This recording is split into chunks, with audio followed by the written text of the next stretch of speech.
ॐ सहनावतु सहनौ भुनक्तु सह वीर्यङ्करवावहै तेजस्विनावधीतमस्तु मा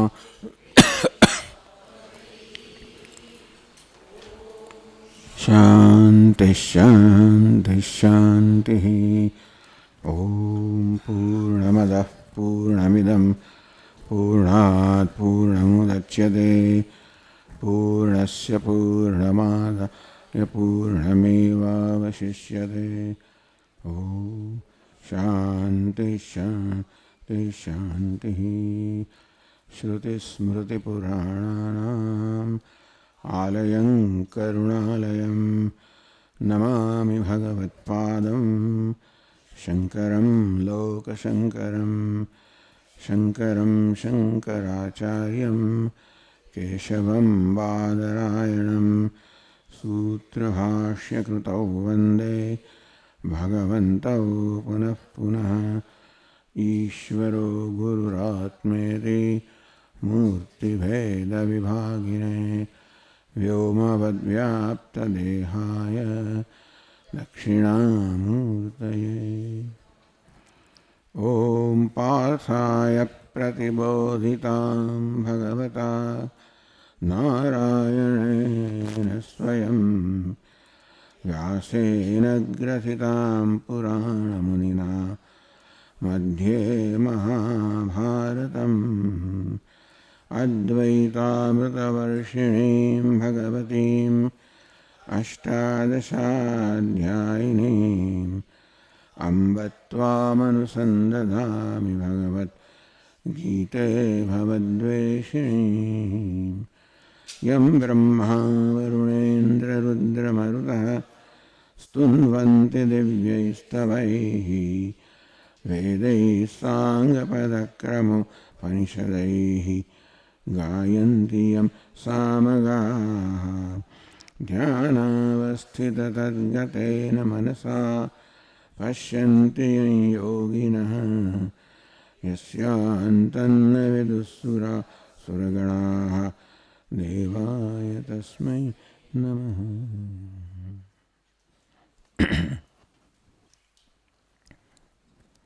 कर्मण्येवाधिकारस्ते मा फलेषु कदाचन मा कर्मफलहेतुर्भूः मा ते सङ्गोऽस्त्वकर्मणि।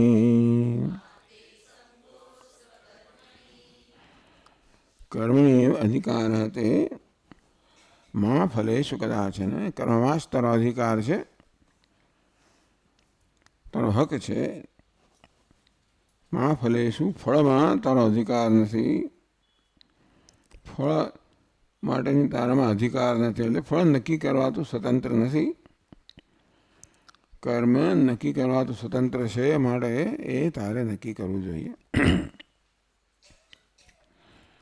માં કર્મફલ હેતુર્ભૂ.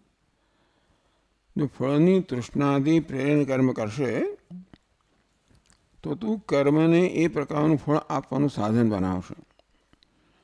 આપણે કર્મ જ્યારે કરીએ ત્યારે કયા પ્રકારની વૃત્તિ આપણા મનમાં છે એ પણ કર્મના ફળનો નિશ્ચય કરવામાં ભાગ ભજવતો હોય. તેથી કર્મની તૃષ્ણાથી જો કર્મ થયું હશે તો તારું કર્મ એ પ્રકારનું ફળ આપશે કદાચ. માટે તું કર્મ ફળનો કર્તા બનશે, કર્મ હેતુ બનશે, કર્મફળ ઉત્પન્ન કરનાર બનશે. અને તેથી કર્મફળનો હેતુ ના બનીશ. અર્થાત કર્મફળને ધ્યાનમાં રાખીને કર્મ ના કરીશ, કર્મફળ માટે કર્મ ના કરીશ, કર્મ માટે કર્મ કર. આ કર્મ અને કર્મફળ બેમાં કર્મ મહત્વનું છે, કર્મફળ મહત્વનું નથી કર્મ કરનાર માટે. જો આપણે કર્મનો પ્રયોજન સમજીએ તો જો કર્મનું પ્રયોજન માત્ર ભૌતિક પ્રયોજન હોય, કર્મને ભૌતિક વસ્તુ ઉત્પન્ન કરવાનું સાધન માનવામાં આવતું હોય તો કર્મફળ મહત્વનું છે. પણ કર્મને આધ્યાત્મિક ઉન્નતિનું સાધન માનવામાં આવતો હોય તો કર્મ મહત્વનું છે. એ કર્મ મહત્વનું ત્યારે બને જ્યારે કર્મફળનો કોઈ ગણતરી, કોઈ કર્મફળની કોઈ ગણતરી માનવામાં ન હોય. અર્થાત કર્મના ફળ નિશ્ચય હું ભગવાન પર છોડી દઉં, હું માત્ર કર્મ નિશ્ચય કરું અને તેથી મારું બધું ધ્યાન કર્મ ફળ જ હોય. ભગવાન એવું કહી રહ્યા છે, કર્મ કરતી વખતે તારું બધું જ ધ્યાન, તારું સમગ્ર વ્યક્તિત્વ કર્મમાં રેડાયેલું હોવું જોઈએ. તો જ તું કર્મને યોગ્ય ના આપી શકશે. અને કર્મફળની ચિંતા કરીશ તો કર્મ તારું ધ્યાન તો કે વિચલિત થશે.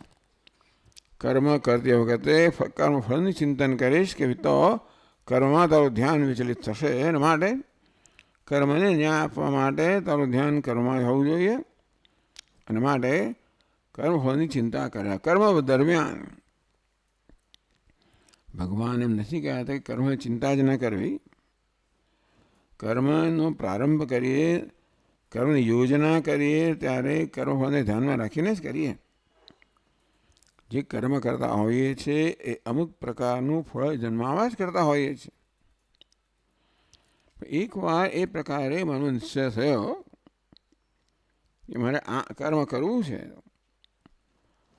એ પછી તું કર્મફળની કોઈ ચિંતા ના કરીશ. કર્મનો પ્રારંભ કરતા પહેલાં તો કર્મફળની ચિંતા હોય કે તોય આપણે કર્મ કરીએ છીએ. એ કર્મ દ્વારા કોઈક પ્રકારનો મને લાભ થશે. ભૌતિક લાભ થશે કે આધ્યાત્મિક લાભ થશે. ભગવાન કહી રહ્યા છે કે કર્મનો ઉપયોગ આધ્યાત્મિક લાભ માટે કર. ભૌતિક લાભ માટે કરશે તો એ લાભ આવીને જતો રહેવાનો છે. આધ્યાત્મિક લાભ એટલે અંતઃકરણ શુદ્ધિ, કે આંતરિક પ્રસન્નતા, કે આંતરિક વિકાસ. પૂજ્ય સ્વામીજીને સમજ કહેતો ઇમોશનલ મેચ્યોરિટી, મનની શુદ્ધિ, મનની પરિપક્વતા. એટલે જીવનનું શું ધ્યેય છે એ પહેલાં સમજ્યા પછી આપણે કર્મ વિશેની જે પ્રકારની વૃત્તિ છે કે ભાવના એ નક્કી કરી શકીએ. મોક્ષ મારા જીવનનું ધ્યેય છે. અને ભૌતિક સિદ્ધિઓ આવે તો બરાબર છે, પરંતુ ભૌતિક સિદ્ધિઓ માટે મોક્ષનો ભોગ નહીં આપો. કર્મ મોક્ષ સાથે કેવી રીતે સંકળાયેલું છે? જ્ઞાન દ્વારા સંકળાયેલું. જ્ઞાન મોક્ષનું સાક્ષાત સાધન છે. અને કર્મ એ જ્ઞાન ઉત્પન્ન કરવા દ્વારા, કર્મ જ્ઞાન એટલે કે અંતઃકરણ શુદ્ધિ દ્વારા જ્ઞાન ઉત્પન્ન કરવા દ્વારા કર્મ પણ મોક્ષનું પરોક્ષ સાધન છે. અંતિમ ધ્યેય મોક્ષ છે. એને ધ્યાનમાં રાખીને તું કર્મ કર. એટલે ભૌતિક સિદ્ધિઓ એ કર્મનો ઉપયોગ નથી, પરંતુ આધ્યાત્મિક ઉન્નતિ, અંતઃકરણ શુદ્ધિ, ઈશ્વર પ્રાપ્તિ, એટલે કર્મને ઈશ્વરની ભક્તિનું સાધન બનાવો. આ પ્રકારે કર્મનો જો આપણે ઉપયોગ જીવનમાં સમજતા હોઈશું તો ભગવાને આપણને આપેલી અત્યંત એક અમૂલ્ય તક બની રહે. નહીં તો કર્મ તો આવ્યું અને એમ મોટે ભાગે કર્મ બોજ રૂપ જ હોય છે. કારણ કે કર્મ કરતી વખતે આપણે પરિશ્રમ તો કરવો જ પડે. અને આપણું મન પરિશ્રમ કરવા તૈયાર ન હોય. મોટે ભાગે કર્મને ટાળવામાં આવે, બોજ રૂપ છે એમ ગણવામાં આવે. કારણ કે કર્મનું વાસ્તવિક મૂલ્ય આપણે સમજ્યા નથી. એટલે ભગવાન એ કહી રહ્યા છે અહીંયા આગળ કે ભાઈ કર્મનું મૂલ્ય શું છે? એ મોક્ષનું સાધન બની રહે જ્ઞાન પ્રાપ્તિ દ્વારા. અને જ્ઞાન પ્રાપ્તિ કેમ થાય? અંતઃકરણ શુદ્ધિ દ્વારા જ્ઞાન પ્રાપ્તિ, એ દ્વારા મોક્ષ. ટૂંકમાં કર્મનું ધ્યેય શું છે એ જીવનનું ધ્યેય શું છે એ પરથી નક્કી થાય. શું જીવનનું ધ્યેય છે? મોક્ષ જીવનનું, આપણે કહ્યું ને પ્રાપ્તસ્ય પ્રાપ્તિ. પ્રાપ્તની પ્રાપ્તિ એ જીવનનું ધ્યેય છે. મોક્ષ પણ અપ્રાપ્ત વસ્તુ નથી, એ તો આત્માનો સ્વભાવ જ છે. એને પ્રાપ્ત કરવાનો આવિર્ભાવ કરવાનો છે, એને પ્રાપ્ત કરવાનું નથી. ટૂંકમાં મોક્ષની આડે જે અવરોધ રહેલો છે, આવરણ રહેલું છે, એ દૂર કરવામાં કર્મ ઉપયોગી છે. સ્થૂળ આવરણ છે રાગદ્વેષ, અને સૂક્ષ્મ આવરણ છે અજ્ઞાન. તો કર્મ છે રાગદ્વેષ રૂપી સ્થૂળ આવરણ દૂર કરવાનું સાધન બને, અને જ્ઞાન છે અજ્ઞાન રૂપી સૂક્ષ્મ આવરણ દૂર કરવાનું સાધન બને. આ પ્રકારે કર્મ અને જ્ઞાન બંને આપણા વાસ્તવિક સ્વરૂપના આવિર્ભાવનું સાધન બને. મને કેમ ખબર પડે કે હું કર્મ કરી રહ્યો છું, બરોબર રીતે કરી રહ્યો છું કે નહીં? તો કર્મના પરિણામે આપણે પ્રસન્નતા જન્મે. પ્રસન્નતા એક આંતરિક ઘટના છે. પ્રસન્નતાનો આવિર્ભાવ થાય. પ્રસન્નતા કોઈ બહારથી આવનારી વસ્તુ નથી, અંદરથી જ એનો આવિર્ભાવ થાય છે. અને શાસ્ત્રના કહેવા પ્રમાણે પ્રસન્નતા આપણો સ્વભાવ છે. અને તેથી એનો આવિર્ભાવ કરવો એટલે માત્ર એની આડે જે અવરોધ છે એ દૂર કરવો. એ જીવન માત્ર અવરોધ દૂર કરવાનું સાધન છે. જે આપણે પ્રાપ્ત કરવા ઈચ્છીએ છીએ તો પ્રાપ્ત જ છે. સુખ તો પ્રાપ્ત છે, મુક્તિ પણ પ્રાપ્ત છે. અને તેથી આપણું જીવન પ્રાપ્તિનું સાધન બને. અપ્રાપ્તની પ્રાપ્તિનું નહીં, પ્રાપ્તની પ્રાપ્તિનું. અને તેથી મારા રાગદ્વેષ કેમ દૂર થાય, મારા અવરોધો કેમ દૂર થાય, એ કર્મ કેવી રીતે એ આંતરિક અવરોધો દૂર કરવાનું સાધન બને, એ ભગવાન કર્મયોગમાં શીખવે છે. એના માટે એક સરળ આપણે નિયમ કયો, કર્મણીય અધિકારસ્તે મા ફલેષુ કદાચન. હવે અહીં તો કર્મણીય અધિકાર ન જ્ઞાન નિષ્ઠા એમ કહ્યું, પણ કર્મ અને કર્મફળ, કર્મ અધિકાર છે, કર્મફળમાં અધિકાર નથી. એટલે કર્મની સ્વતંત્રતા છે. કર્મફળનો નિર્ણય કરવાની સ્વતંત્રતા નથી. માટે તું કર્મનો નિર્ણય કર. મા ફલેષુ કદાચન, ફળોનો નિર્ણય કરવાની સ્વતંત્રતા નથી. એટલા માટે કે ઘણા બધા પરિબળો છે જે કર્મફળનો નિર્ણય કરવામાં ભાગ ભજવતા હોય છે. મેં કરેલું કર્મ એ સૌથી મહત્વનું પરિબળ છે કર્મના ફળ નિશ્ચય કરવાનું. પણ સાથે મારી ભાવના પણ છે, અને સાથે બીજા અનેક ઘટકો હોય કે પરિબળો હોય જે કર્મના ફળ નિશ્ચય કરનારા હોય, અને જે મારા કાબૂમાં ન હોય, અથવા જેનું મને જ્ઞાન પણ ના હોય. અને તેથી કર્મણીય તું કર્મમાં તારું ધ્યાન કેન્દ્રિત કર, કર્મફળમાં નહીં. મા કર્મફળ હેતુર્ભૂ, કર્મફળનો હેતુ ના બનીશ. એટલે કર્મફળ ઉત્પન્ન કરવાનું તું કારણ, એ તો આપણે કર્મ કરવાથી કર્મ ઉત્પન્ન થવાનું છે કર્મફળ. પરંતુ કર્મફળને ધ્યાનમાં રાખીને કર્મ કરશો તો જાણે કે કર્મફળની ઉત્પત્તિમાં તું કારણ બનીશ. ભગવાનને કામ કરવા દે.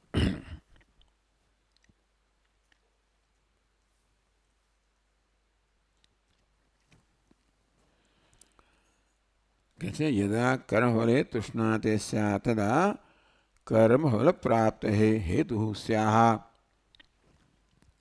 તો કર્મફળની તૃષ્ણાથી પ્રેરાઈને તું કર્મ કરશે તો તું કર્મફળનો હેતુ બનીશ. આવું થયું, કર્મફળ ઉત્પન્ન કરવાનું તું કારણ બનીશ. તારી તૃષ્ણાને કારણે, કર્મફળની તૃષ્ણાને કારણે કર્મફળ ઉત્પન્ન કરવાનું તું કારણ બનીશ. એવું ના કરીશ. અર્થાત કર્મ ઉત્પન્ન કરવાનું, કર્મ ફળ ઉત્પન્ન કરવાનું સાધન ન બનવું, હેતુ ન બનવું હોય તો કર્મફળની તૃષ્ણા છોડી દે. તો કર્મનો હેતુ બન, કર્મ ફળનો હેતુ નહીં. અને તેથી જરૂર કર્મ માટેની બધી જ યોજના કર, તારું બધું ધ્યાન કર્મમાં તું રેડ, અને કર્મ કરી ફળ મળવાનું જ છે. સાધન કરશો એટલે સાધ્ય મળવાનું જ છે.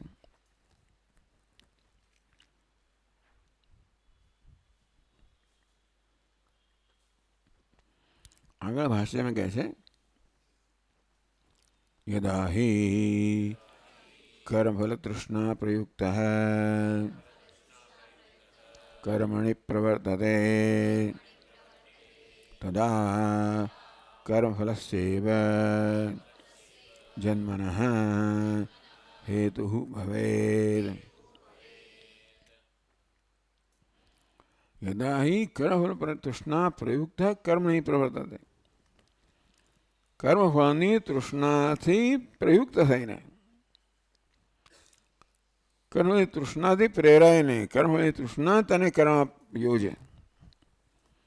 કર્મમાં યોજનાનું પરિબળ કયું છે? કર્મ દ્વારા જે ફળ મળશે એ તારું પ્રેરક બળ છે કે કર્મ તારું પ્રેરક બળ છે? એટલે મેં કહ્યું ને, આજકાલ મેનેજમેન્ટમાં કઈ વસ્તુ તમને પ્રેરે છે? મોટિવેશન. તમે કઈ વસ્તુ મોટિવેટ કરે છે, કઈ વસ્તુ પ્રેરે છે, કઈ તમારો ઉત્સાહ જાગૃત કરે છે? આ કર્મ કરવાના દ્વારા મને વ્યક્તિગત શું લાભ થશે એ કર્મનો હેતુ છે, કે આ કર્મ દ્વારા હું શું પ્રદાન કરી શકીશ એ કર્મનો હેતુ છે. આપણે આગળ વાત કરી ગયા. કર્મને તારા પ્રદાનનું હેતુ બનાવો. અને આ વાત આવશે જ આગળ, ભગવાન જ્યારે યજ્ઞ વગેરેની વાત કરશે ત્યારે આપણે એક વૈશ્વિક આપણને દર્શન આપશે કે કેવી રીતે આપણા વિશ્વમાં સર્વ વસ્તુઓ એક રીતે સંકળાયેલી છે. હું જે કરું છું એ દ્વારા વિશ્વ પર અસર થતી હોય છે, અને વિશ્વમાં થતું એ દ્વારા મારા પર અસર થતી હોય છે. એ પ્રકારે તારું સ્થાન છે, સ્થાનથી તું સભાન બને. તું માત્ર એક નાનકડા સ્થાનનો છે એમ ન માનીશ, એ તો છે જ, એ અગત્યનું છે. પણ જોડે જોડે તું સમગ્ર વિશ્વમાં સંકળાયેલો છે. આપણે આગળ વાત કરીને એક મંદિર બંધાઈ રહ્યું છે. એ મંદિરનો જે સ્થપતિ હતો એકવાર નીકળ્યો અને નિરીક્ષણ કરવામાં કે શું ચાલી રહ્યું છે. કેટલાક મજૂરોને પથ્થર તોડતા જોયા. તમે શું કરો છો? અરે ભાઈ, આ મજૂરી કરીએ છીએ પેટ ભરવા માટે. બીજાને પૂછ્યું આગળ જતા કે તમે શું હતા? પથ્થર તોડીએ છીએ. ત્રીજાને પૂછ્યું આગળ જતા કે તમે શું કહો? તો મંદિર બાંધીએ છીએ. કર્મ તો એક જ છે, છતાં એની પાસે દ્રષ્ટિ કઈ છે એનાથી બધો જ ફેર પડી જાય. આપણી કેવી દ્રષ્ટિ છે, કેવી ભાવના છે, કર્મમાં આપણો કયા પ્રકારનું જોડાણ છે,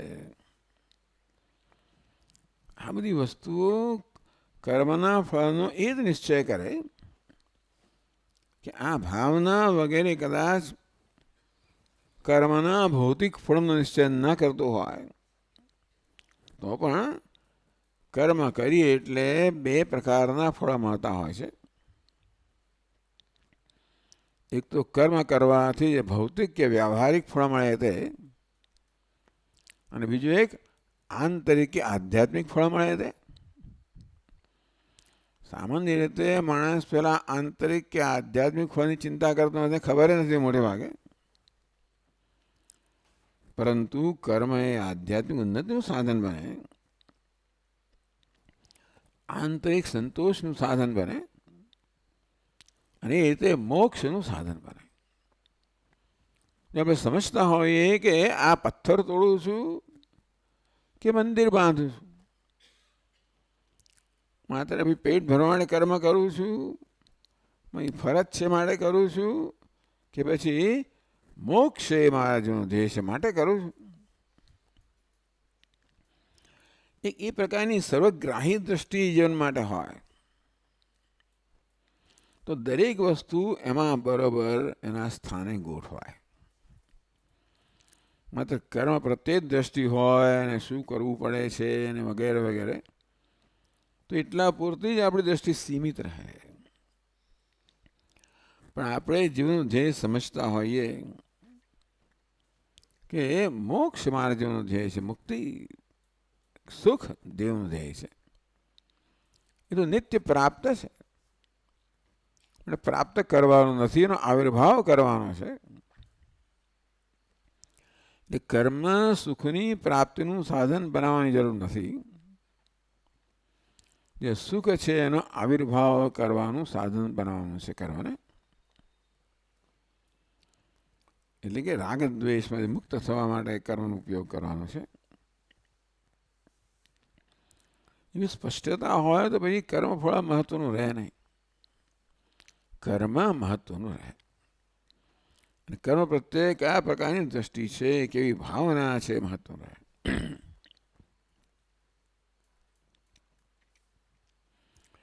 યદા હિ કર્મફલ તૃષ્ણા પ્રયુક્ત કર્મણિ પ્રવર્તતે, કર્મના ફળની તૃષ્ણાથી પ્રેરાને જ માત્ર કર્મ પ્રવૃત્ત થાય કે કર્મ કરતી વખતે મને આમાંથી શું વ્યક્તિગત લાભ થવાનો છે એ જ એની પ્રેરણાનું કારણ હોય, તદા કર્મફલસ્યૈવ જન્મનો હેતુર્ભવેત. આમ તો કર્મ એ કર્મફળનું હેતુ છે. કર્મને માત્ર કર્મફળની ઈચ્છાથી પ્રેરણે જ કરું તો હું કર્મને માત્ર કર્મફળ ઉત્પન્ન કરવાનું સાધન બનાવું છું. કર્મને મોક્ષનું સાધન બનાવતો નથી, કર્મને આંતરિક શુદ્ધિનું સાધન બનાવતો નથી. કર્મને માત્ર તાત્કાલિક જે એનું દીર્ઘકાલીન લાભ છે જોતો નથી, તાત્કાલિક જેનું પરિણામ છે જ જોઉં છું. એટલે ભગવાન કહે છે કે દીર્ઘકાલીન લાભ, એટલે long term benefit, short term benefit, long term benefit. તાત્કાલિક લાભ, દીર્ઘકાલીન લાભ. તાત્કાલિક લાભ કર્મફળ છે, દીર્ઘકાલીન લાભ મોક્ષ છે.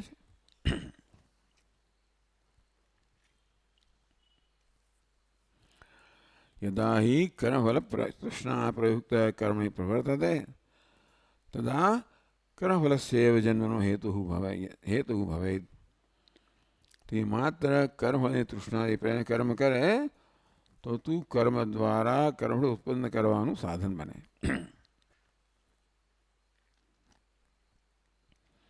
એટલે કે કર્મફળ માટે કર્મ ના કરીશ.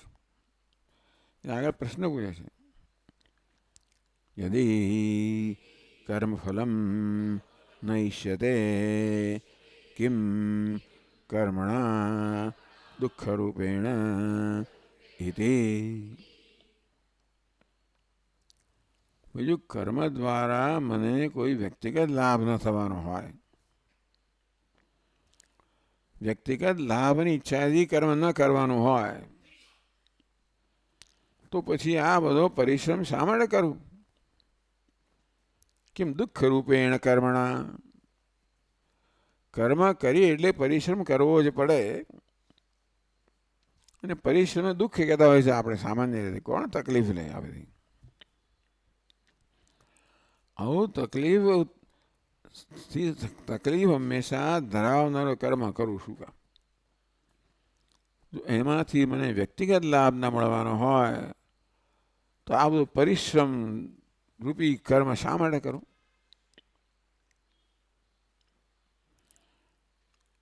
કિમ કર્મણા દુઃખ રૂપેણ ઇતિ. દુઃખ રૂપે, દુઃખ જેનું સ્વરૂપ છે એવું કર્મ. એટલે ટૂંકમાં કર્મ કરીએ એટલે પરિશ્રમ તો કરવો જ પડે. કમર વાળવી પડે, હાથ પગનો ઉપયોગ કરવો પડે, કર્મેન્દ્રનો ઉપયોગ કરવો પડે. એટલે જરૂર કંઈ કંઈ પરિશ્રમ થાય, એમાં શંકા નથી. એવો પરિશ્રમ શું કામ કરું, એવી તકલીફ શું કામ લઉં? આપના કહેવા પ્રમાણે કર્મ કરવા દ્વારા મને વ્યક્તિગત ફળની મારે ગણતરી ન કરવાની હોય, હું શું કામ આ બધું કરું? મને શું મળે શું ના મળે એ જો મહત્વ ના હોય તો શા માટે આ કરું? એટલે કર્મ તો સામાન્ય રીતે આપણને શું વ્યક્તિગત લાભ થાય માટે જ કરવામાં આવતું હોય છે. એ વ્યક્તિગત લાભ જો કોઈ પરિબળ ના હોય, જેને ધ્યાનમાં રાખીને કર્મ કરવાનું ન હોય, તો શું કામ આ તકલીફ લઉં? કહે છે આગળ, માતે તવ સંગઃ અસ્તુ અકર્મણે અકરણે પ્રીતિર્મા ભૂત. આ પ્રકારે સામાન્ય રીતે આપણને આ બધો પરિશ્રમ કરવા દ્વારા વ્યક્તિગત શું લાભ થાય છે એ ગણતરી ના હોય તો શું કામ કરું? કર્મ કરવામાં પરિશ્રમ કરવો પડે. કેમ? દુઃખ રૂપેણ કર્મણા, દુઃખ જન્માવનારું પરિશ્રમ જન્માવનારા કર્મ છે એ શા માટે કરવું? જો મને એમાં વ્યક્તિગત લાભ ન થવાનો હોય કે એની ગણતરી ના હોય તો. એટલે ભગવાન કે એ ગણતરી ના કરીશું. માતે સંગોસ્ત્વ કર્મણી માતે સંઘસ્તુ અકર્મણી. અહીં સંઘનો અર્થ પ્રીતિ કર્યો. અકર્મણી નિષ્ક્રિયતામાં તને પ્રીતિ ના હોય. એટલે ભાઈ મને આમાં વ્યક્તિગત કશું ના મળવાનું હોય તો હું શું કામ કશું કરું? સામાન્ય રીતે ઘણા માણસની આવી ગણતરી હોય કે જે કંઈ કરવું એ દ્વારા મને વ્યક્તિગત લાભ થવાનો હોય એ ગણતરીથી જ કર્મ થતું હોય. ભગવાન કહે છે એ ગણતરી કરીશ જ નહીં તો શું કામ કર્મ કરો? એટલે કર્મથી બીજો કોઈ લાભ થાય એનું જ્ઞાન જ નથી ને આપણને. કર્મથી ભૌતિક શું વ્યક્તિગત લાભ થાય એ જ આપણે જાણીએ છીએ, પણ કર્મથી બીજો આંતરિક લાભ શું થાય, આધ્યાત્મિક લાભ શું થાય એ આપણે જાણતા નથી. ભલે આધ્યાત્મિક લાભનો સરળ અર્થ એ છે કે કર્મ સુખનું સાધન કેમ બને, પણ આપણે માનીએ છીએ સુખ તો બહારના ભૌતિક સાધનોમાંથી મળે છે ને. એ કર્મ એ ભૌતિક સાધનો લાવનારું સાધન હોય, એટલે કર્મ કરવા દ્વારા એ બધા ભૌતિક સાધનો મળતા હોય તો હું કર્મ કરું. આપ કહો છો કે એ બધા ભૌતિક સાધનોની દરકાર કર્યા વગર, એટલે પણ મને આમાંથી સુખ મળે છે બધા સાધનોમાંથી. મને સંગીતમાંથી સુખ મળે, ફિલ્મમાંથી સુખ મળે, પેલામાંથી સુખ મળે, હવે સાધનો છે. એ બધા સાધનોને ધ્યાનમાં રાખ્યા વગર કર્મ કરવું તો મને એમાં શું લાભ હોય, મને શું રસ હોય? ભગવાન કહે છે હું કહું છું એ પ્રમાણે નિષ્ક્રિયતામાં તને તૃષ્ણા ન હોવી જોઈએ, પ્રેમ ન હોવો જોઈએ. આ દુઃખરૂપ કર્મ કરવાથી મને વ્યક્તિગત લાભ ન થનારો હોય તું શું કામ આવું દુઃખરૂપ કર્મ કરું? એ પ્રકારે તારી ગણતરી ના હોવી જોઈએ. ત્યારે શું હોવું જોઈએ એ કહે છે આગળ. એટલે ભાષ્યકાર એમ કહેવા માંગે છે કે આ શ્લોકમાં જે ઉપદેશ કરવામાં આવ્યો, માતે સંગસ્તુ અકર્મણી, નિષ્ક્રિયતામાં તને સંગ કે પ્રેમ ના હોવો જોઈએ. એટલે કે આ કરવાથી મને વ્યક્તિગત લાભ ન થતો હોય તો શું કામ કરું, તકલીફ શું કામ લઉં? એ પ્રકારે તારી ગણતરી ન હોવી જોઈએ. કહે છે આગળ, યદી કર્મફલ પ્રયુક્તેન ન કર્તવ્યમ કર્મ કથમ તર્હિ કર્તવ્યમ ઇતિ ઉચ્યતે યોગસ્થઃ ઇતિ.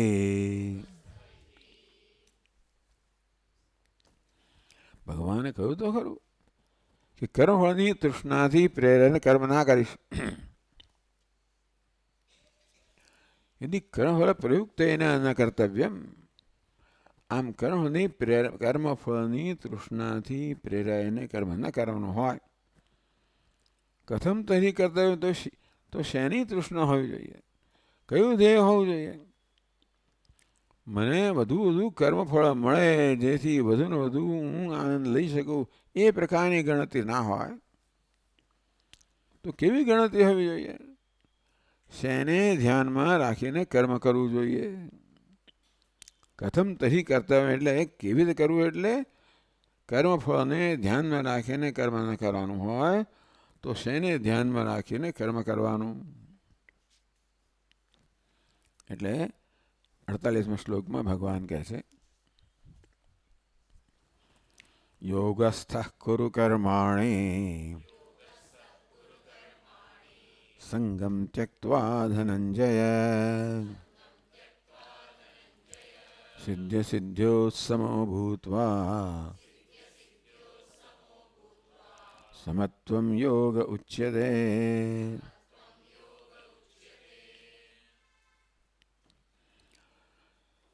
તો કર્મફળની તૃષ્ણાથી પ્રેરાઈને કર્મ ન કરવાનું હોય, વ્યક્તિગત લાભની ઈચ્છાથી કર્મ ન કરવાનું હોય તો કઈ પ્રેરણાથી કર્મ કરવાનું? કથમ તરી કર્મ કર્તવ્યમ, તો કઈ વસ્તુને ધ્યાન, એટલે કે ટૂંકમાં કર્મફળને કે વ્યક્તિગત લાભને ધ્યાનમાં રાખીને કર્મ ન કરવાનું હોય તો શેને ધ્યાનમાં રાખીને કર્મ કરવાનું? કથમ? યોગસ્થ કુરુ કર્માણી, તો યોગમાં નિષ્ઠ થઈને કર્મ કર. તારી નિષ્ઠા કર્મફળમાં નથી, તારી નિષ્ઠા યોગમાં છે. સંગમ ત્યક્ત્વા ધનંજય, સંગનો તૃષ્ણાનો ત્યાગ કરીને, ધનંજય ત્યક્ત્વા, સંગનો ત્યાગ કરીને યોગમાં નિષ્ઠ બનીને કર્મ કર. મહારાજ, આ યોગ શું વસ્તુ છે? અને સિદ્ધ સિદ્ધ્યો સમો ભૂત્વા સમત્વમ યોગ ઉચ્યતે. આ યોગ શબ્દનો અર્થ ભગવાન બીજી પંક્તિમાં આપે છે. પહેલી પંક્તિમાં કહે છે કે યોગમાં નિષ્ઠ બનીને કર્મ કર. પણ ભગવાન યોગ એટલે શું?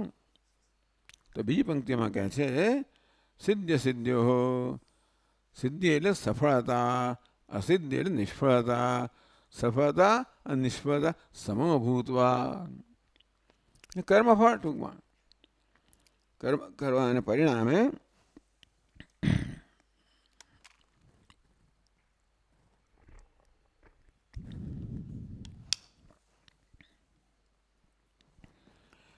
કર્મ કરીએ એટલે સફળતા મળે કે નિષ્ફળતા મળે. ટૂંકમાં જે પ્રયોજનથી કર્મ કર્યું હોય એ પ્રયોજન સિદ્ધ થાય તો આપણે સફળતા કહીએ, અને જે પ્રયોજનથી કર્મ એ ન સિદ્ધ થાય તો આપણે નિષ્ફળતા કહીએ. આમ સફળતા અને નિષ્ફળતા કર્મના બે સંભવિત પરિણામો છે. પણ સફળતા નિષ્ફળતા એ એક વ્યક્તિગત અભિપ્રાય છે, કોઈ ભૌતિક અભિપ્રાય નથી, દુનિયાવી અભિપ્રાય નથી. સફળતા કોને કહેવાય? એ વ્યક્તિ નક્કી કરતી હોય છે. સફળતા નામની કોઈ વસ્તુ નથી, કે નિષ્ફળતા નામની કોઈ વસ્તુ નથી. સફળતા અને નિષ્ફળતા નિશ્ચય વ્યક્તિ પોતે કરતી હોય છે. એટલા જ માટે એક જણ માટે જે સફળતા હોય બીજા આપણે નિષ્ફળતા હોઈ શકે? હિન્દુસ્તાન માટે સફળતા હોય, પાકિસ્તાન નિષ્ફળતા હોય, અને પેલાની સફળતા નિષ્ફળતા હોય. એટલે સફળતા નિષ્ફળતા એ વ્યક્તિગત ખ્યાલો છે. એટલે ભગવાન કહે છે સિદ્ધ સિદ્ધ્યો સમભૂત્વા. સફળતા નિષ્ફળતાને સમાન ગણીને, એ કેવી રીતે થાય? સફળતામાં મેળવવાનું હોય, નિષ્ફળતા ગુમાવવાનું હોય, ખરું ને? હવે દરેક જે પોતે વ્યક્તિ નક્કી કરે કે શું મને મળે તો હું સફળતા કહું અને શું ગુમાવો તો નિષ્ફળતા કહું. પણ સફળતામાં કંઈક મેળવવાનું હોય, નિષ્ફળતામાં કંઈક ગુમાવવાનું હોય. મેળવવાનું ગુમાવવાનું પરસ્પર વિરુદ્ધ જોડકા છે અને દ્વંદ્વ કહેવાય. સિક્કાની બે બાજુ સમાન છે. સફળતા હોય તે નિષ્ફળતા ન હોય, નિષ્ફળતા હોય તે સફળતા ન હોય. તો બે પરસ્પર વિરુદ્ધ વસ્તુ જેને સમાન કેવી રીતે ગણાય? સિદ્ધ સિદ્ધ્યો સમો ભૂત્વા સમત્વમ યોગ ઉચ્યતે. ભગવાન કહે છે સફળતા અને નિષ્ફળતા બંનેમાં સમો ભૂતવા બંને પ્રત્યે સમાન બનીને, બંનેને સમાન ગણીને સમત્વમ યોગ ઉચ્ચતે. બહુ મોટી વસ્તુ છે. એટલે સફળતા માટે કર્મ કરીએ, નિષ્ફળતા ન જ જોઈએ. છતાં ભગવાન કહે છે સફળતા અને નિષ્ફળતા બંનેને સમાન ગણીને. કેવી રીતે સમાન હોય? સફળતા હોય નિષ્ફળતા ના હોય, નિષ્ફળતા હોય સફળતા ના હોય. પરસ્પર વિરુદ્ધ જોડકા છે ને, એને સમાન કેવી રીતે કહેવાય? સમત્વમ યોગ ઉચ્ચતે. સફળતા નિષ્ફળતા પ્રત્યેની સમાન વૃત્તિને યોગ કહેવામાં આવે છે.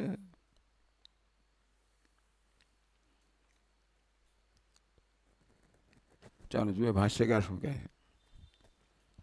યોગસ્થ સન્ન કુરુ કર્માણિ કેવલમ ઈશ્વરાર્થમ. યોગને અહીંયા ભાષ્યકાર ઈશ્વરાર્પણ બુદ્ધિ કહી. આ પહેલી વાર આવું આવ્યું. ભગવાન તો કહ્યું નથી યોગનું શું કહેવાય. તો સમત્વમ યોગ છે તે ભગવાને કહ્યું. ભગવાને સમત્વને યોગ કહેવાયો. અહીંયા કહે છે યોગસ્થ. ભગવાન શ્લોકમાં યોગસ્થ યોગમાં નિષ્ઠ થઈને, યોગમાં સ્થિત થઈને. એટલે શું થયું? કુરુ કર્માણિ કેવલમ ઈશ્વરાર્થમ એવો અર્થ કર્યો. કેવળ ઈશ્વરને પ્રસન્ન કરવા. ઈશ્વરાર્થમ એટલે ઈશ્વર માટે. એટલે કે ઈશ્વરને ખુશ કરવા માટે કર્મ કર, એવું થયું. તો આમાં બહુ મોટી હવે જે વાત કરે છે ને એ કે બહુ અદ્ભુત વાત છે. અદ્ભુત અથવા તો બહુ અઘરી વાત છે. તત્રાપી ઈશ્વરો મે તુષ્યતુ, ઈશ્વરો મે તુષ્યતુ ઇતિ સંગમ ત્યક્ત્વા ધનંજય. ઈશ્વરને પ્રસન્ન કરવા માટે કર્મ કરું છું. કેવળ ઈશ્વરાર્થમ, માત્ર ઈશ્વરને પ્રસન્ન કરવા માટે કર્મ કર. પણ એમાં પણ મારા કર્મ વડે ઈશ્વર પ્રસન્ન થશે કે નહીં એવી ગણતરી ના કરીશ. તત્રાપી ઈશ્વરો મે તુષ્યતુ. ઈશ્વર મારી સંતુષ્ટ થાય. ઇતિ સંગમ ત્યક્ત્વા. આ કર્મ કરવાથી ઈશ્વર પ્રસન્ન થશે એવી પણ અપેક્ષા ના રાખીશ. શું રાખવાનું પછી? કર્મ કહે છે એક બાજુ કે ભાઈ ઈશ્વરાર્થમ કર્મ કરું. માત્ર ઈશ્વર માટે કર્મ કરો, એટલે કે ઈશ્વરને પ્રસન્ન કરવા કર્મ કરો. પરંતુ તેમાં પણ સફળતા એટલે શું? ઈશ્વર પ્રસન્ન થશે એ સફળતા. નિષ્ફળતા એટલે શું? ઈશ્વર પ્રસન્ન નહીં થાય. તત્રાપી ઈશ્વરો મે તુષ્યતુ. આ કર્મ કરવાથી ઈશ્વર મારા પર પ્રસન્ન થશે એ પ્રકારની સંગ કે એવી આસક્તિઓનો ત્યાગ કરીને. આ બહુ મોટી વસ્તુ છે. ટૂંકમાં આમ તો ઈશ્વરને પ્રસન્ન કરવા કર્મ કરી એટલે ઈશ્વર પ્રસન્ન થાય એવી અપેક્ષા પણ હોય જ. પણ એ કર્મફળ થયું. ઈશ્વરને પ્રસન્ન કરવા કર્મ કરતા હોઈએ તો ઈશ્વરની પ્રસન્નતા એ કર્મફળ થયું ને. કર્મફળ પ્રત્યે તૃષ્ણા ન હોય તો ઈશ્વર પ્રસન્ન થાય એ પ્રકારની તૃષ્ણા પણ નહીં રાખવાની. નહીં તો શું, તો એ પણ કદાચ આપણા મનને વિચલિત કરે એ ભગવાન ખુશ થશે કે નહીં. મારું ધ્યાન માત્ર કર્મમાં કેન્દ્રિત છે. નક્કી કર્યું છે કે કર્મ ઈશ્વર માટે જ કરું છું. વ્યક્તિગત સ્વાર્થ માટે કર્મ કરતો નથી, ઈશ્વર માટે જ કર્મ કરું છું. ઈશ્વરમાં નિસ્વાર્થ એમ કહો. ઈશ્વર માટે કર્મ કરું, નિષ્કામ ભાવે કર્મ કરું છું, અથવા ઉપયોગી બનીને કર્મ કરું છું, દાતા રૂપે કર્મ કરું છું. મને આમાં કોઈ વ્યક્તિગત સ્વાર્થ નથી. મારે કંઈક વ્યક્તિગત પ્રાપ્ત કરવાનું નથી. આ બધો ઉપદેશ છે ને આખી આજની દુનિયામાં કામ ના લાગે. કામ લાગવો જોઈએ, આ જ ઉપદેશ લાગવો જોઈએ, એવું નથી કે ના લાગે. અને માણસો ઇમ્પ્રેક્ટિકલ કે આ પ્રેક્ટિકલ નથી. તમારા સ્વાર્થને ધ્યાનમાં રાખ્યા વગર કર્મ કરવું ઇઝ નોટ પ્રેક્ટિકલ. કારણ કે સ્વાર્થ કોને કહેવાય એની ભગવાનની વ્યાખ્યા એક છે, અને સ્વાર્થ કોને કહેવાય એની દુનિયાની વ્યાખ્યા બીજી છે. દુનિયા માત્ર કર્મના ભૌતિક પરિણામથી જ એ કર્મને માપે છે. ભગવાન કર્મના આધ્યાત્મિક પરિણામથી કર્મને માપે છે. એટલે કે ભૌતિક પરિણામને મહત્વ આપ્યા વગર આધ્યાત્મિક આંતરિક પરિણામ, આંતરિક શુદ્ધિ, આંતરિક વિકાસ, આંતરિક પ્રસન્નતા. છેવટે આપણે કર્મ કરીએ તો શેને માટે કરીએ છીએ? ખુશી થવા, સુખ માટે કરીએ છીએ ને. એ સુખ નામની વસ્તુ કે બહાર તો છે નહીં. કોઈ કર્મફળ પણ સુખ આપે એવું નથી હોતું. સુખ તો આપણો સ્વભાવ છે, અને માટે સુખનો આવિર્ભાવ થતો હોય છે. જેવી રીતે સૂર્યની આડે વાદળ હોય, એ વાદળ દૂર થાય એટલે સૂર્યનો આવિર્ભાવ થાય છે. તેમ સુખ કે પ્રસન્નતા નામનું સૂર્ય સદા પ્રકાશ રહ્યો છે કે આત્માનું સ્વરૂપ જ છે. આ તૃષ્ણા એક વાદળ છે. મને આ જોઈએ, પેલું ના જોઈએ, આ પ્રકારની જે ગણતરી છે ને, એ વાસ્તવમાં આંતરિક પ્રસન્નતાને એને અટકાવનારું અથવા તો એને આચ્છાદિત કરનારું વાદળ છે. બાકી મને તો મને પ્રસન્નતા અનુભવ થવો જ જોઈએ ને, મારો સ્વભાવ છે. પણ આ તૃષ્ણા જે છે ને એ મને મારા પોતાના સ્વાભાવિક સુખથી વંચિત રાખનારી છે. મારું ધ્યાન બીજે દોરે છે, બહિર્મુખ મને બનાવે છે. આંતરિક સુખનો અનુભવ કરવા મન અંતર્મુખ હોવું જોઈએ. મન બહિર્મુખ હોય તો આંતરિક સુખનો ના કરી શકે. મને જો કર્મના ફળની તૃષ્ણા હોય તો કર્મફળ તો બહાર છે, એક ભૌતિક વસ્તુ છે. એ તૃષ્ણા હોય તો મારું મન જે છે એ કર્મના ફળમાં જ કેન્દ્રિત થયેલું હોય, બહિર્મુખ હોય. અને સુખ તો એક અંતર્મુખ ઘટના છે, આંતરિક ઘટના છે. બહિર્મુખ મનથી મને જે આંતરિક વસ્તુ છે એનો અનુભવ કેમ થઈ શકે? માટે કેવી રીતે મારા મને અંતર્મુખ રાખવું એ મહત્વનું છે. એક તો મારી માન્યતા છે કે સુખ ભૌતિક પદાર્થ, એ માન્યતા જ ખોટી છે. સુખનો અનુભવ કરીએ ત્યારે સુખ એ બહારથી આવનારી વસ્તુ નથી. જો આપણે ધ્યાન આપીશું તો જણાશે કે સુખનો અનુભવ એ અંદરથી આવિર્ભાવ થનારી વસ્તુ છે. બહારની વસ્તુ કદાચ કંઈ બનતી હોય તો તે પણ આપણા મનની તૃષ્ણા દૂર કરવા દ્વારા માત્ર આંતરિક પ્રસન્નતાનો આવિર્ભાવ કરવાનું સાધન જ બનતી હોય છે. આ સુખનું આ એક જે રહસ્ય છે એ આપણે જાણીએ કે બહારના કોઈ પદાર્થોમાં સુખ નથી. ભગવાને પદાર્થો એ માટે બનાવ્યા જ નથી. ભગવાને જગત ઉત્પન્ન કર્યું, બહારના નામ રૂપાત્મક પદાર્થો ઉત્પન્ન કર્યા. એ સુખ માટે, એ તો સગવડ માટે ઉત્પન્ન કર્યા છે. આ બધા બહારના પદાર્થો સગવડ માટે છે, સુખ માટે નહીં. સગવડ એક વસ્તુ છે, સુખ બીજી વસ્તુ છે.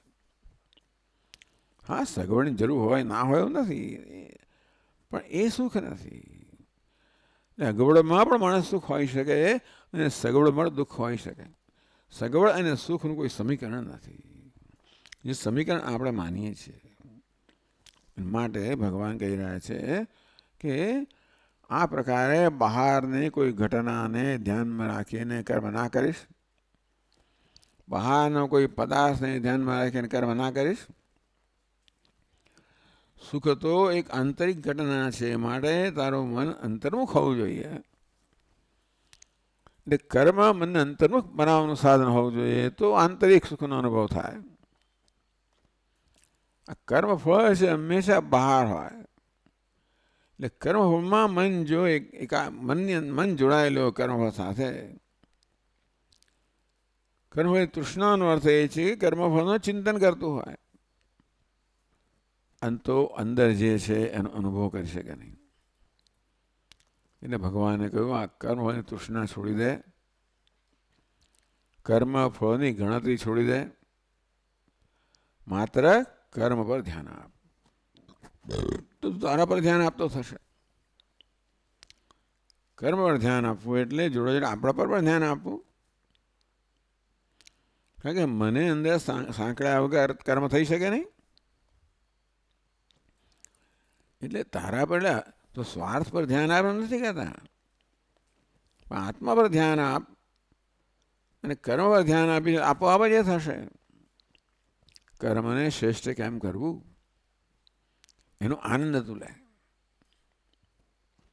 अखंडा आज के भाई कर्म का रस लीजिए. कोई प्यासे को यदि आप जल का एक गिलास देते हैं तो उसमें भी एक प्रसन्नता है, उसको खुश देख के आप खुश होते हैं कि नहीं.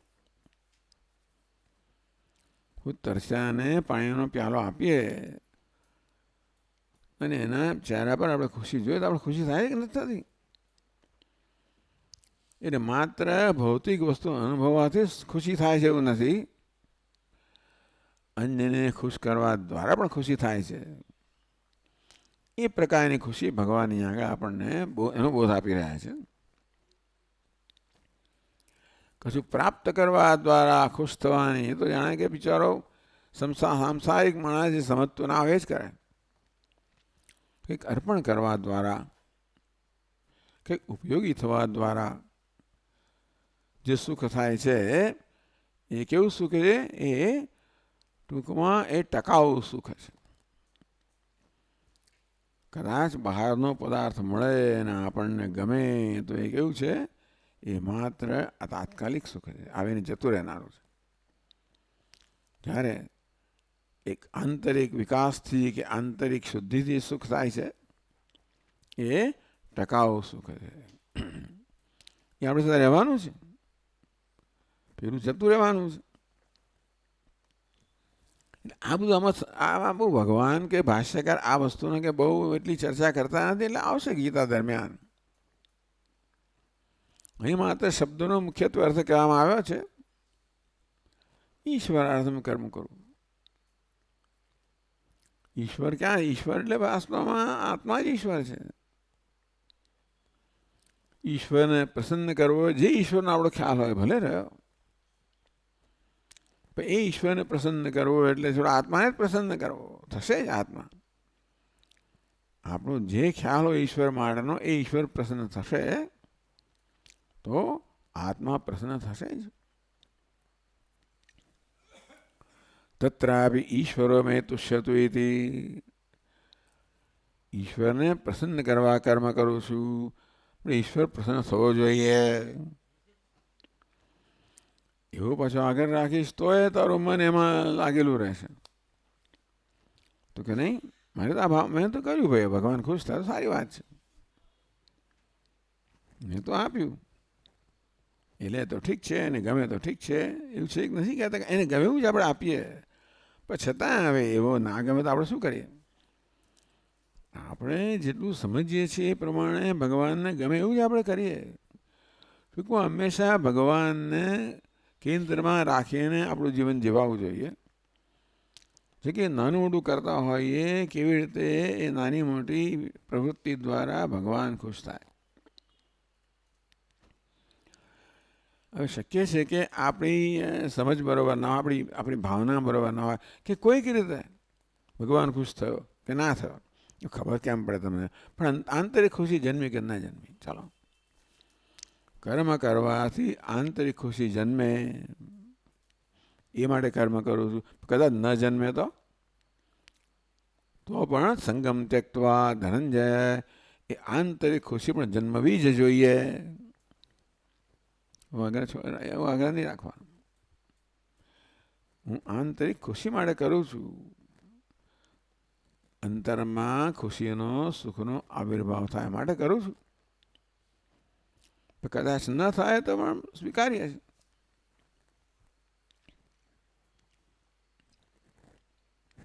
સિદ્ધ સિદ્ધ્યો સમભૂતવા, સિદ્ધિ સફળતા, અસિદ્ધિ નિષ્ફળતા, સફળતા નિષ્ફળતામાં સમાન વૃત્તિ હોવી જોઈએ. અહીંયા શું એની શું સમજ આપે છે? ફલતૃષ્ણા શૂન્યેન ક્રિયમાણે કર્મણિ સત્વશુદ્ધિજા જ્ઞાન પ્રાપ્તિ લક્ષણા સિદ્ધિ તદ્વિપર્યયજા અસિદ્ધિ તયોઃ સિદ્ધ સિદ્ધ્યોઃ અપી સમઃ તુલ્યો ભૂત્વા કુરુ કર્મ કુરુ કર્માણે. બહુ મોટી વાત કરી હતી ભા મહારાજે. ફલતૃષ્ણા પ્રયુક્તેન શૂન્યેન ક્રિયમાણે કર્મણિ. આમ ફલતૃષ્ણાથી મુક્ત થઈને કર્મ કરો. આ કર્મ દ્વારા મને કોઈ વ્યક્તિગત લાભ જોઈતો નથી. આ કર્મ કરવાની તક મળી એનો જ મને આનંદ છે. કારણ કે કર્મ દ્વારા જ ભગવાને મને જ આપ્યું છે એને હું પાછું આપી શકું. મારે ઈશ્વરને કશું પણ અર્પણ કરવું હોય તો કર્મ દ્વારા. નૈવેદ્ય બધું બરાબર છે તો પણ આ જ નૈવેદ્ય બની જાય. ટૂંકમાં કર્મ કરી એ નૈવેદ્ય બની જાય, એ જ ઈશ્વરને સમર્પિત થાય. એ મારું સમર્પણ છે. હવે એ દ્વારા ઈશ્વર કદાચ હું કર્મ કરું ભગવાન ખુશ ના થાય, આપણે ખબર તો કેમ પડે ખબર નથી, પણ નથી પ્રસન્ન ના જન્મી. ચાલો, કર્મ કરવામાં આપણી ભાવના કદાચ બરાબર ન રહી કે બીજી મુશ્કેલીઓ આવી અને આંતરિક પ્રસન્નતા ન જન્મી તો પણ સ્વીકારીએ છીએ. જન્મી તો પણ બરાબર છે. સિદ્ધ સિદ્ધ્યો અપી સમતુલ્ય ભૂતવા કુરુ કર્માણે. ઈશ્વર ખુશ થયો એટલે કે આંતરિક પ્રસન્નતા પ્રાપ્ત થઈ કે ન થઈ એ બંને રીતે તું સમાન. કે ન થઈ પ્રસન્નતા, ચાલો હવે કંઈ કારણ હશે, મેં તો મારી શ્રેષ્ઠ કર્મ કર્યું, શ્રેષ્ઠ ભાવનાથી કર્યું, એટલે પ્રસન્નતા જન્મવી જોઈએ. ન જન્મી, ચાલો ઈશ્વરની ઈચ્છા. હા, આપણે એમને છોડી ના દઈએ. કેમ ન જન્મી એ સમજવાનો પ્રયત્ન કરીએ કે આવું મેં કર્મ કર્યું તો મને ખુશી કેમ ના થઈ, શું ખૂટતું હતું, શું મારે આગળ કરવું જોઈએ, એ પ્રકારે હું શીખતો જાઉં. આપણી એક પ્રકારની ભાવના હોય તો આપણે ધીમે ધીમે ધીમે એ શીખતા જઈએ, આગળ વધતા જઈએ. સિદ્ધ સિદ્ધ્યો અપી સમતુલ્યો ભૂતવા કુરુ કર્માણી. આમ આંતરિક પ્રસન્નતા પ્રાપ્ત થઈ કે ના થઈ તોય પણ કર્મ યોગ્ય રીતે થયું એ મહત્વનું છે. ચાલો, પેલી સિદ્ધિ પ્રાપ્ત ના થઈ તો ચાલો વિચારીશું, સમજીશું, શીખીશું. કોસૌ યોગ યત્રસ્ત કુરુ ઇત્યુક્તમ ઇદમેવ તસ્સિદ્ધ સિદ્ધ્યોઃ સમત્વમ યોગ ઉચ્યતે. ભગવાન કે યોગસ્થ કુરુ કર્માણી. યોગસ્થ યોગમાં નિષ્ઠ થઈને કર્મ કર. આ યોગ શું વસ્તુ છે? જેમાં નિષ્ઠ થવાનો ઉપદેશ ભગવાન કરે છે. યોગ શું વસ્તુ છે જેમાં નિષ્ઠ થવાનું છે?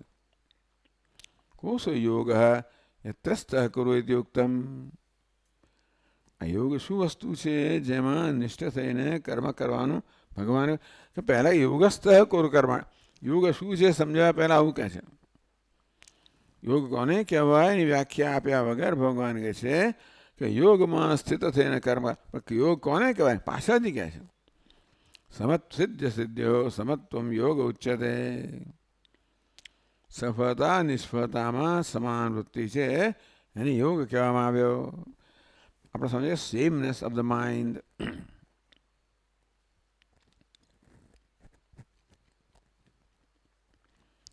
એટલે સિદ્ધ સિદ્ધિઓ સમત્વમ. સફળતા અને નિષ્ફળતામાં સમત્વ. હવે એનું એક વસ્તુ એવી છે ને કે આ સફળતા નિષ્ફળતા મારી વ્યાખ્યા છે. કર્મ આપણને એવો વિશ્વાસ તો હોવો જોઈએ કે કર્મ કર્યું માટે ભગવાન એનું યોગ્ય પરિણામ આપે જ. એટલે ભગવાન જે પરિણામ આપે એને આપણે સફળતા કહીએ તો પછી આવો પ્રશ્ન રહે નહીં. પણ કદાચ એ બે મળતા ન પણ આવે. મારા મનમાં સફળતાનો જે ખ્યાલ હોય કર્મ કરવાના પરિણામે એ કદાચ ન પણ પ્રાપ્ત થાય તો હું સ્વીકારું કે ભગવાનની આ વ્યાખ્યા છે કે આને સફળતા કહેવાય. સફળતા કોને કહેવી એ વ્યક્તિગત ખ્યાલ છે ને. જે પરિણામ આવ્યું એ સફળતા. કારણ કે એનો નિશ્ચય ભગવાને કર્યો છે. મેં તો કર્મણ પણ કર્યું અને એનું પરિણામ નિશ્ચય ભગવાને કર્યો. માટે જે પરિણામ આવ્યું એ સફળતા એવું કહીએ તો સફળતાની વ્યાખ્યા શું? ભગવાન જે આપે સફળતા. આ બધી મોટી વસ્તુ. બધા આમ બહુ સહેલું છે. આમ તો સાંભળવું સહેલું છે, બોલવું સહેલું છે બહુ. પણ આપણે સતત આ પ્રકારનો વિચાર કર્યા જ કરીએ. તો અત્યારે સાંભળીને પછી પરમ દાડા ફરી આવીશું ત્યારે સાંભળીશું જુદી વાત છે. અને કે જીવનમાં આપણે એનો ઉતારવાનો પ્રયત્ન કરીએ તો વસ્તુ જુદી છે. આપણામાં સમગ્ર સમૂળ પરિવર્તન આવી જાય. આ બહુ સહેલી જણાતી વસ્તુઓ છે ને કે અઘરી નથી. પણ આપણે તો એવા અંદર ગૂંચવાઈ જઈએ છીએ જીવનની અંદર નાની મોટી વસ્તુઓની અંદર. રાગ દ્વેષ એવા ગૂંચવી નાખે છે ને કે આપણે આ બધી વસ્તુનો ખ્યાલ જ નથી આવતો. મન જ્યારે સ્વસ્થ હોય ને ત્યારે આપણે આ બધી વસ્તુ વિચારી શકીએ. તો સિદ્ધિ સિદ્ધિઓ સમભૂતવા. સમત્વ કેવી રીતે હોય? હું સિદ્ધિ અસિદ્ધિની વ્યાખ્યા ન કરું, સફળતા નિષ્ફળ વ્યાખ્યા હું ન કરું, પણ ભગવાન જે આપે સફળતા એ વ્યાખ્યા કરું તો બસ સફળતા જ પ્રાપ્ત થાય. અરે ભગવાન તમાચો માર્યો સ્વામીજી, ચાલો એવું થાય. ભગવાન તમાચો લગાવી દે. ખબર નથી આપણને કંઈક ધ્યાન દોરવા માગતો આપણું કંઈક હોય. ટૂંકમાં આપણને ગમે એવું બધું ના આપે ભગવાન. આપણે મા બાપ ઘણા માનતા હોય કે મા માનતી હોય કે બાળકને જે ગમે આપવું જોઈએ. લે બેટા, હા લે ચોકલેટ લે, હા લે, એમ કરીને આપણે એને બગાડી મૂકીએ છીએ. તો ભગવાન આપ કરો આપણે બગડી જઈએ ને. પછી આપણી અપેક્ષાઓ રહ્યા જ કરે. મારી ઈચ્છા પ્રમાણે. તારી ઈચ્છાથી તો તું નરકમાં જવાનો છું. ખાડામાં પડીશ તારી ઈચ્છા પૂરી કરવાથી. આપણી ઈચ્છા પૂરી કરવાથી આપણી ઉન્નતિ થવાની તો જુદી વાત છે.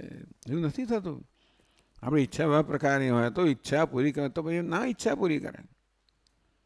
ના પડવા દે, અંદર રોકી રાખે. મને પડવા દે, નહીં પડવા દો. એટલે આવી રીતે ઈશ્વરનો નિર્ણય આપણે માન્ય રાખીએ. એ અહીંયા એ વાત છે. આપણે આગળ વાત કરશું. ઓમ પૂર્ણમદ પૂર્ણમિદમ પૂર્ણાત પૂર્ણમુદચ્યતે પૂર્ણસ્ય પૂર્ણમાદાય પૂર્ણમેવાવશિષ્યતે. ઓમ શાંતિ શાંતિ શાંતિ. શંકરમ શંકરાચાર્યમ કેશવમ બાદરાયણમ सूत्रभाष्यकृतौ वन्दे भगवन्तौ पुनः पुनः। ईश्वरो गुरुरात्मेति मूर्तिभेदविभागिने व्योमवद्व्याप्तदेहाय दक्षिणामूर्तये नमः। ॐ शान्ति शान्ति शान्तिः। हरि ओम। श्री गुरुभ्यो नमः। हरि ओम।